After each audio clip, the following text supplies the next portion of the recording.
Assalamualaikum dan selamat pagi kepada penonton Morning Blues.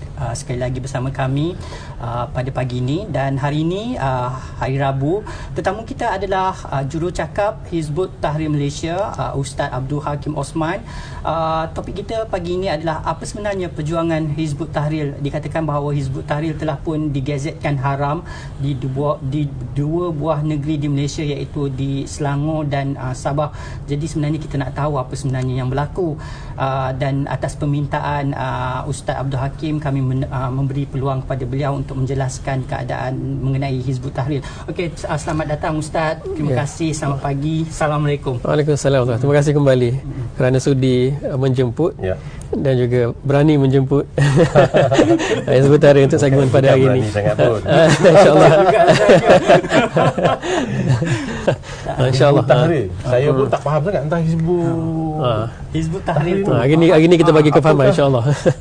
Hizbut Tahrir. Apa itu? Baik, Hizbut Tahrir ini merupakan sebuah parti politik Islam. Parti. Parti. Bukan pertubuhan. Kalau di Malaysia lah, dia masuk bawah pertubuhan lah sebenarnya. Tapi kalau nama Hizbut Tahrir itu sendiri dari segi bahasa Arabnya, Hizib itu bermaksud parti. Tahrir itu pembebasan. Jadi kalau diterjemahkan lah secara Melayunya, parti pembebasan. Jadi Hizbut Tahrir itu merupakan sebuah parti politik dan parti politik Islam, dan kita bergerak di seluruh dunia, lebih daripada 40 buah negara. Jadi kita punya itulah, kita kata parti politik Islam antarabangsa, kerana kita bergerak tu di seluruh dunia. Cuma mungkin di Malaysia ni gambar yang keliru, kerana sebut parti politik je mesti masuk pilihan raya gitu kan, masuk dalam sistem demokrasi. Jadi kita tidak begitu. Kita tidak masuk dalam sistem pilihan raya di Malaysia. Kita ada perjuangan kita, jalan ataupun tarekah yang kita ambil yang berbeza daripada parti-parti politik yang lain. Itu dari segi Hizbut Tahrir lah. Dan setakat ini insya-Allah di lebih daripada 40 buah negara tu. Jadi macam dibincangkan tadi lah, ada yang membolehkan, ada yang tidak membolehkan, ada yang mengharamkan, ada yang memang anggota-anggota kita tu sering ditangkap, ada yang sampai dibunuh dalam penjara dan seumpamanya. Itu lumrah perjuangan lah begitu. Di Malaysia ni setakat ni alhamdulillah masih lagi boleh masuk dalam rancangan Morning Blues. Dan kita melihat insya-Allah, walaupun ada stand daripada kerajaan terhadap kita, tapi setakat ini kita masih lagi boleh bergerak lah. Alhamdulillah. Dia berpusat di mana Ustaz Hizbut Tahrir ni, dan sejak tahun bila bertapak di Malaysia? Hizbut Tahrir ini ditubuhkan pada tahun 1953 oleh Syekh Taqiyuddin An-Nabhani rahimahullah, dah meninggal lah, di Al-Quds di Palestin. Jadi itu asal dia, ditubuhkan di Al-Quds, Palestin, dan daripada situ sebenarnya berkembang ke seluruh negara-negara Arab, dan termasuklah ke Eropah, ke Asia Tengah, dan sampailah ke Asia Tenggara. Daripada Al-Quds tadi. Kalau di Malaysia, masuk ke Malaysia ni sekitar tahun 1996 begitu. Jadi daripada perkembangan yang berlaku pada waktu itu, daripada perkembangan di Eropah khususnya, Hizbut Tahrir itu masuk ke Eropah dulu. Jadi ada beberapa orang pelajar daripada Malaysia yang belajar di UK, yang telah pun bersama dengan Hizbut Tahrir di UK, dan bila balik ke Malaysia, jadi mereka membawa fikrah itu, mereka membawa idea itu, dan alhamdulillah, jadi bila jumpa dengan kawan-kawan kita lah, jadi kita tengok dan kita mengkaji, dan kita rasa ini perjuangannya benar, maka di situ bermulanya perjuangan Hizbut Tahrir di Malaysia. Berapa ahli di Malaysia sekarang? Ini soalan yang sensitif sebenarnya ni. Jadi kalau dikira bilangan ahli itu, kalau ikut bahasa Arab, dia kalau satu mufrad, kalau dua musanna, tiga jamak. Tiga tu dah lebih daripada ramai lah, jamak tu dah ramai lah. Kita lebih daripada tiga lah. Singular plural. Singular plural. Kalau bahasa Arab tu dia ada jamak. Jadi jamak tu lebih daripada tiga, dikira jamak atau dikira ramai. Kita lebih daripada tiga lah dalam aspek tu. Baik, sebenarnya saya tidak ada rekod. Sebenarnya saya tidak ada rekod dari segi jumlah keahlian, dan saya sering sebenarnya ditanya soalan seumpama ini. Cuma saya sering mengatakan begini, oleh kerana Hizbut Tahrir ini masih belum didaftarkan sampai sekarang sebenarnya. Kita masih belum daftarkan, cakap terang je. Jadi kita sering berhadapan dengan pihak keselamatan, pihak berkuasa. Jadi mereka bertanyakan soalan yang sama. Jadi saya menjawab, sekiranya Hizbut Tahrir itu didaftarkan, insya-Allah sebenarnya tidak ada apa lagi yang tersembunyi dengan Hizbut Tahrir, termasuk jumlah ahli. Jadi cuma sekarang kita katakan Hizbut Tahrir ini insya-Allah dia bergerak di seluruh negeri di Malaysia. Itu ada kita punya anggota lah di seluruh Malaysia. Jadi nak kata ramai tu taklah ramai sangat, nak kata sikit pun tidaklah sikit sangat gitu. Mana Jadi, gerakan ke arah untuk mendaftar pertubuhan sedang dibuat ke? Telah dilakukan sebenarnya, telah dilakukan sebanyak 4 kali dan kali terakhir apabila kita ditolak pendaftaran kita membawa kes ke mahkamah dan sampailah kita ke mahkamah persekutuan. Jadi kita fight sampai ke peringkat mahkamah persekutuan. Cuma kita kalah kes di peringkat mahkamah persekutuan. Ini di era kerajaan lama. Jadi kita belum cuba lagi di era kerajaan baru dah lah, Malaysia baru dah. InsyaAllah mungkin selepas ni kita akan cuba mendaftar lah. Kita haraplah dengan demokrasi yang diamalkan yang didakwa lebih baik daripada yang sebelum ini, dengan kebebasan bersuaranya, kebebasan berhimpun dan seumpamanya, kita harap insyaAllah kita boleh didaftarkan lah. Kenapa perlu menyertai parti yang ditubuhkan di Palestin? Sedangkan di negara kita pun banyak kan parti yang bahasakan agama pun ada, bahasakan kaum pun ada, bahasakan keadilan pun ada, bahasakan demokrasi pun ada. Walaupun dari segi lahiriah lah, sifat dia kadang-kadang tak menggambarkan dia punya lahiriah tu. Betul. Dan parti nama demokrasi pun sifat dia tidaklah demokrasi sangat kan. Jadi gini Hizbut Tahrir itu sebagai sebuah parti politik antarabangsa tu sebenarnya kita tidak mengenal dan kita tidak mengiktiraf sempadan-sempadan yang wujud dalam dunia pada hari ini. Jadi bagi kita umat Islam tu sebenarnya sepatutnya berada di bawah satu pemerintahan, satu negara sebagaimana dahulunya. Jadi Rasulullah sallallahu alaihi wasallam itu mendirikan sebuah negara Islam di Madinah. Daripada situ negara Islam itu berkembang. Sampailah ke Syam, sampai ke Yaman. Jadi seluruh jazirah Arab sampailah ke Syam itu telah bergabung menjadi negara yang satu. Dan setelah itu pemerintahan ini diwarisi oleh Khulafa' Rasyidin yang mengembangkan lagi daulah Islam itu ke bahagian timur dunia. Dan tetap juga umat Islam tu di bawah sejarah kekhilafahan yang panjang berada di bawah satu pemerintahan. Maka atas dasar itu kita menyatakan umat Islam ni sebenarnya negara dia satu, pemimpin dia pun sepatutnya satu. Jadi kita tidak mengiktiraf sempadan yang ada yang kita dipecah-pecahkan oleh penjajah yang menjajah kita dulu. Maka umat Islam tu kita kata tidak ada masalahnya kalau untuk bersama dengan parti politik antarabangsa di mana sekalipun. Kerana tetaplah kita sebenarnya parti politik yang kita kata berdasarkan Islam, yang tidak perlu ada had sempadan untuk kita tu menjadi ahli dia. Jadi bila masuk ke Malaysia, saya pun sebenarnya dah ada pun gerakan kita sebelum ni yang di Malaysia lah. Jadi bukan kita tak pernah join yang ada di Malaysia, tu join yang antarabangsa ni, tidak. So kita melihat dari segi kebenaran perjuangan yang dibawa. So bila kita mengkaji, kita merasa ini lebih benar, maka kita menyertai gerakan ini. Gitu. Setiap orang saya rasa begitu. Jadi kalau dia telah melihat satu gerakan ini lebih benar daripada gerakan dia yang sebelumnya, dia mesti menyertai gerakan yang baru ni. Begitulah juga dengan saya pun, bila saya melihat ini rasanya lebih benar daripada yang sebelum ini, lebih teguh, lebih kuat perjuangannya, insyaAllah maka kita menyertai yang ini. Ustaz, di beberapa buah negeri pertubuhan ini diharamkan kerana didakwa mengandungi elemen mendakwa pemerintah, ahli parlimen dan ulama Islam sesungguhnya kafir dan perlu diperangi. Adakah ini benar? Ini yang sebenarnya kita sering katakan, fatwa ini sebenarnya merupakan satu fitnah ke atas Hizbut Tahrir. Ini fatwa ini terkandung dalam fatwa Selangor dan juga di Sabah, yang di copy paste tu sebiji-sebiji. Sama. Dan juga di Negeri Sembilan, walaupun belum digazetkan, tetapi kandungannya itu sama. Dan kita menyatakan dengan tegas bahawa fatwa itu merupakan fitnah ke atas Hizbut Tahrir, merupakan satu pembohongan, merupakan satu pendustaan, merupakan satu pemosongan fakta dan seumpamanya, sehinggalah kita bawa kes ke mahkamah. Atas dasar ini kita bawa kes semakan kehakiman ke mahkamah syariah supaya mahkamah mengisytiharkan yang fatwa ini merupakan satu fitnah dan perlu ditarik balik oleh pihak yang mengeluarkan fatwa. Walaupun kita kalahlah di peringkat awal di mahkamah syariah, tetapi itu kita menyatakan dengan jelas bahawa itu merupakan satu fitnah. Kerana apa? Kerana pihak yang mengeluarkan fatwa tidak pernah berjaya membuktikan yang kita ni orang pihak yang menuduh pemerintah kafir, alim ulama kafir, ahli parlimen kafir. Jadi kita tu dituduh begitu. Sedangkan menarik. Kita tengok video yang ditayangkan. Ya. Di mana ni Ustaz? Di mana ni? Ini di Bung Karno, Stadium Bung Karno di Jakarta. Ini pada tahun 2013. Ini muktamar khilafah antarabangsa. Jadi ini sebenarnya pada waktu itu merupakan muktamar yang terbesar di dunia. Perhimpunan umat Islam terbesar di dunia. Kalau kita lihat lebih daripada 120,000 yang hadir di stadium pada waktu itu. Dan alhamdulillah saya berkesempatanlah diberi oleh Allah peluang untuk menjadi salah seorang speaker di muktamar yang berkenaan. Jadi tahun bila? 2013. 2013 yang diharamkan di Malaysia. Diharamkan di Malaysia tu sebenarnya dia tidak diharamkan kerana kita tu tidak berdaftar. Jadi dia dianggap sebagai pertubuhan haram sebab tidak berdaftar.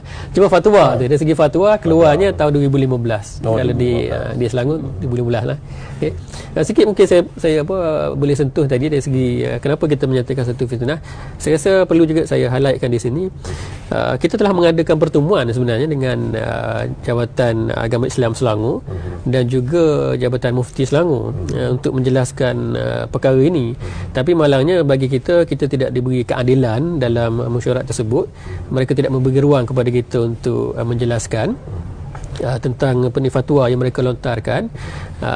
Apa yang berlaku dalam meeting tersebut adalah saya minta supaya pihak Jawatankuasa Fatwa memberikan bukti kalau Hizbut Tahrir memang mengkafirkan pemerintah, alim ulama, ahli parlimen, sila berikan bukti. Maksudnya di mana dalam penerbitan kita ataupun ceramah kita ataupun penulisan kita dan seumpamanya yang kita mengkafirkan mereka ni semua.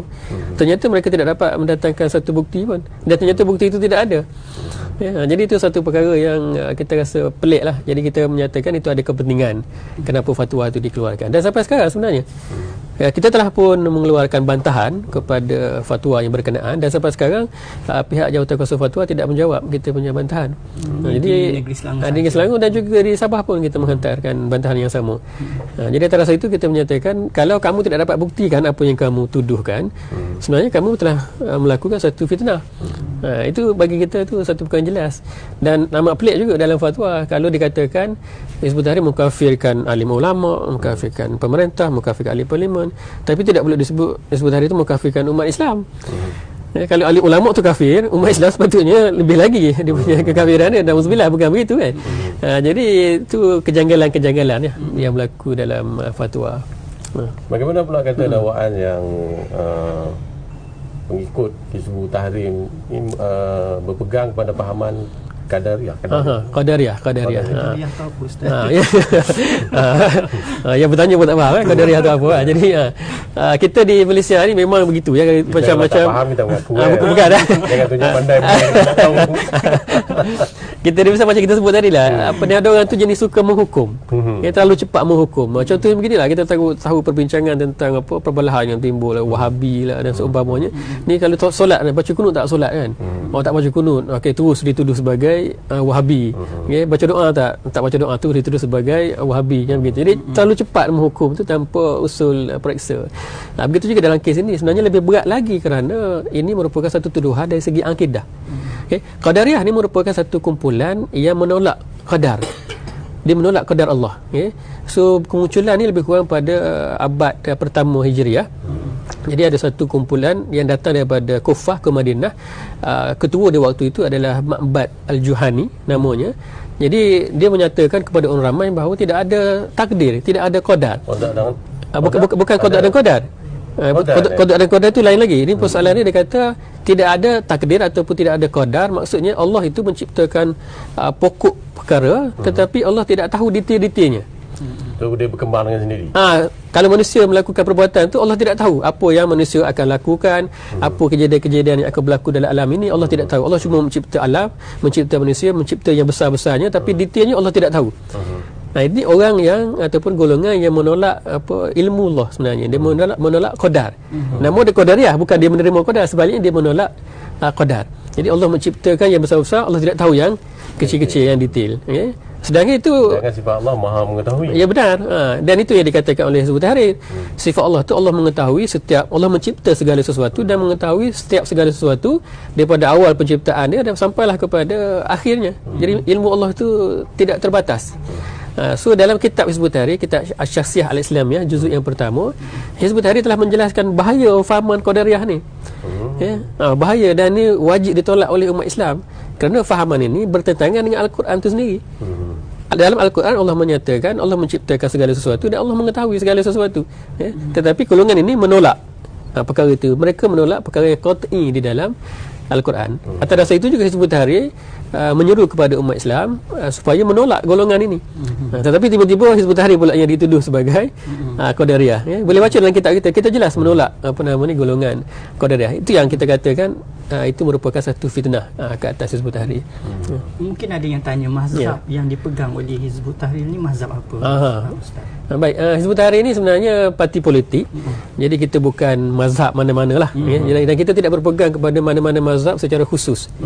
Ada pemikiran-pemikiran dalam Hizbut Tahrir yang kita sebut ditabani ataupun diadopt oleh Hizbut Tahrir, yang mana dia menjadi pemikiran bagi seluruh anggota Hizbut Tahrir di seluruh dunia. Sama je kita punya pemikiran daripada aspek itu.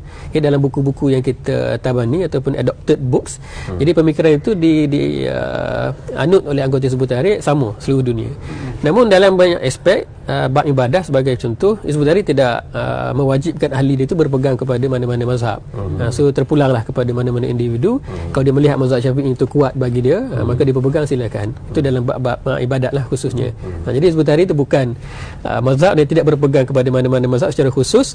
Namun anggota Hizbut Tahrir jadi dipersilakan untuk berpegang pada mana-mana mazhab yang dipikirkan kuat, pendapatnya berdasarkan nas syarak.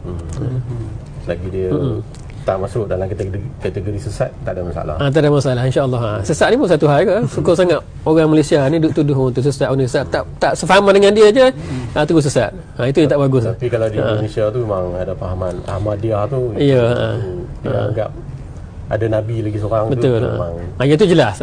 jelas. Yang mana jelas sesat kita buat kata sesat. Dia Ahmad Ghulam Ahmad. Adalah Nabi. Ya, kalau di Malaysia Qadiani, sama lah tu. Ahmadiyah Qadiani. Tapi ini bunyi hampir sama, itu yang dia bunyi menakutkan tu. Qadiani di sini. Qadiani.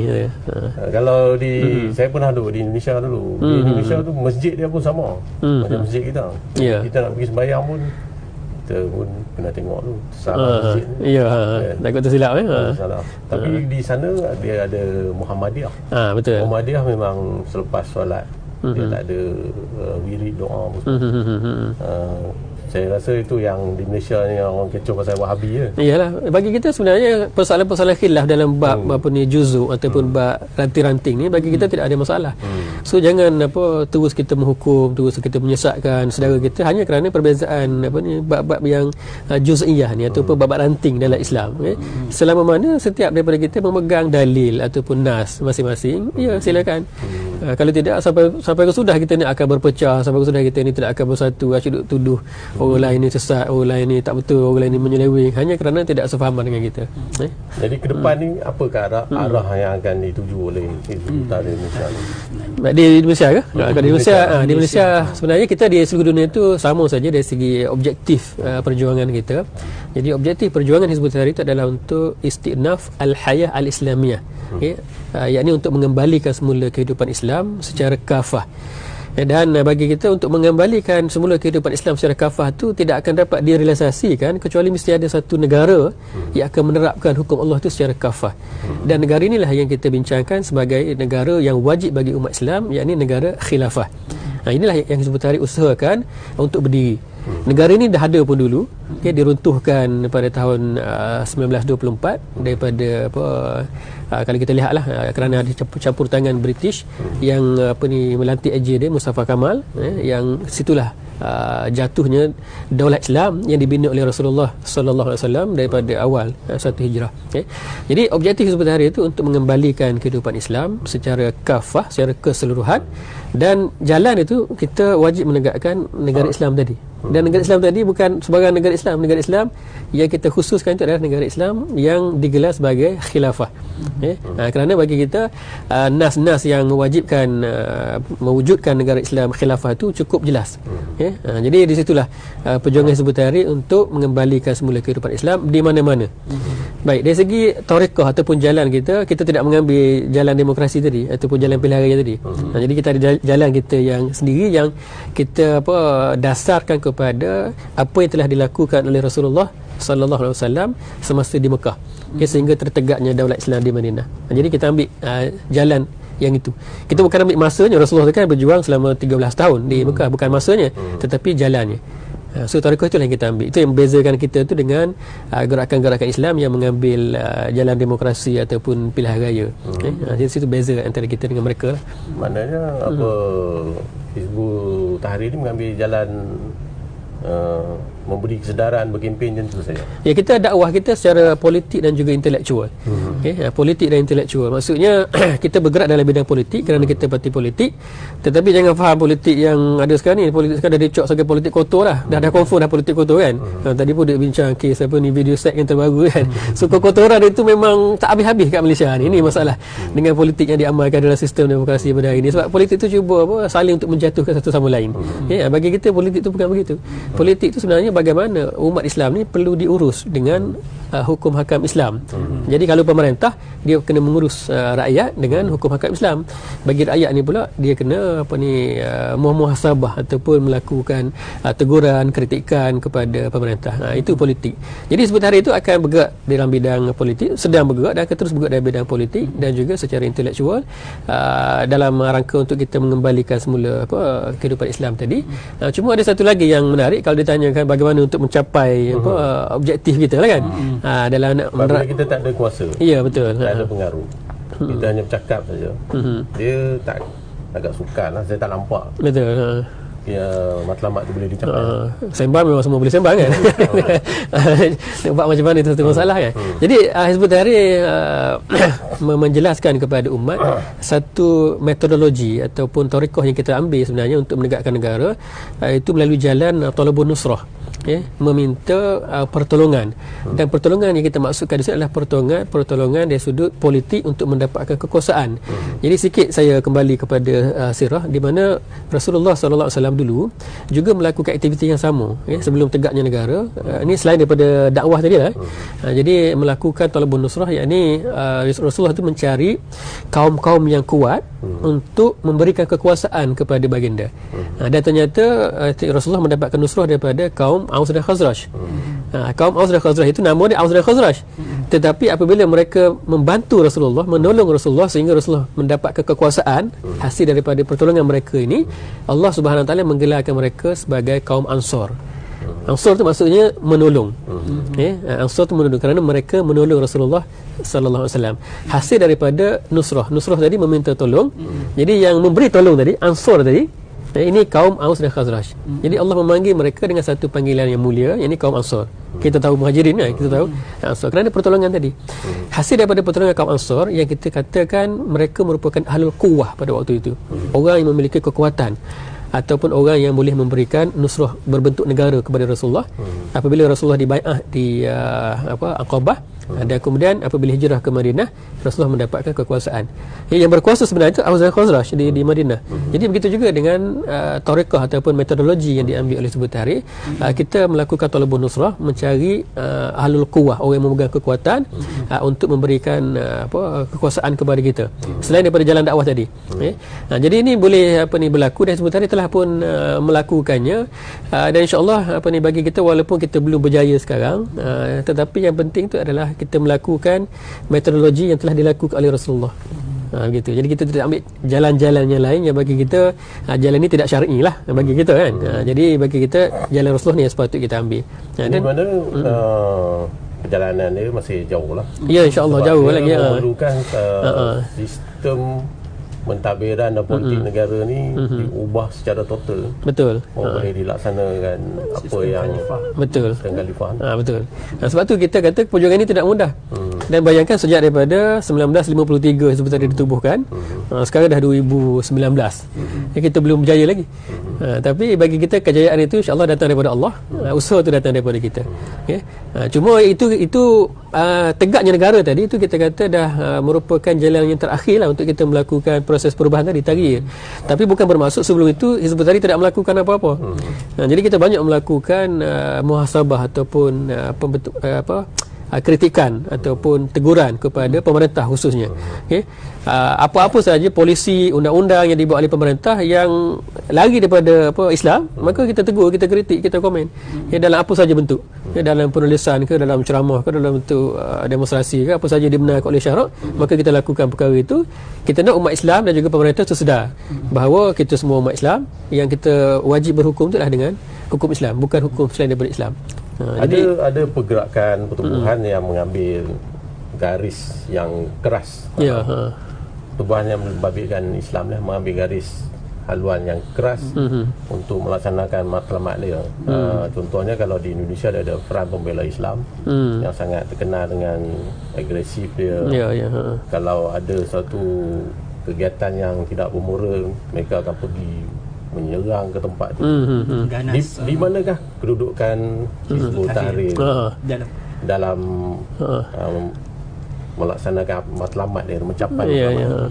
Kita pun sering juga dicop garis keras ni. Jadi sebab tu soalan tu saya kata selalu dicop melahirkan pengganas. Tapi kalau terus-terang pun tak apa, insya-Allah kita terima.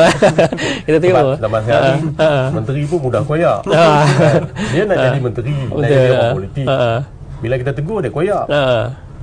Kalau dia tak mau kena tegur, tak mau kena kecam, dia kat rumah dia perlu jadi penuh getah. Tak ada siapa nak kecam. Betul. Itu pun kalau saya cakap koyak tu. Ni pun kalau dengar pun kena koyak juga ni. Saya silap, kereta kita kena simbangkan cat, saya kena pancit jadi. Betul lah. Itu yang payah sikit. Jadi kita tanya berlapis-lapis lah.